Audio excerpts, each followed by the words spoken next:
ba mama ya bien, ba papa ya bien, tunaenda. Twende. Tunaenda tuko hapa ya Kombo bisi ya kwanza mu region. Twende bisi ya kwanza ya VIP mu region mzima. Nilikwambiaka. Basi mimi tunapata mtu wa VIP client. Wa VIP? Maana tumtafutie fasi. Basi mbele sauti atoka bakwenda sitafutie fasi ya bien. Yaka. Oya shofe, uwo mugenzi niba ari mu VIP bwose ubwo nuwe wacu kabisa. Reka mutegura umwanya hanga haze kwicara hanga. Tugende tuganira mu rurimi rw'iwacu muhumuru. Abantu bacu nibo ba VIP. Balaze kule kwenyu ndio kwa kwanza kwenye akuyatoka kata mtu mmoja. Babo ndio tuyatoka kule kwenyu. Akuyakuwa kata tajiri mmoja. Unayapa mu region hata mtoto mdogo anajua. Kwetu ndio wa kwanza kuko kila kitu. Kuko batajiri, kuko ba musicien, kuko kila kitu ya ndio kwetu. Huko ndio fasi yote kuko. Vuga muhumura hubu. Ariko ndeba wire.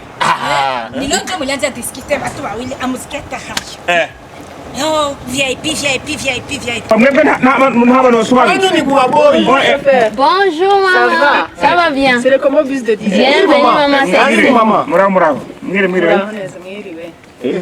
Mumeze neza. Komunda.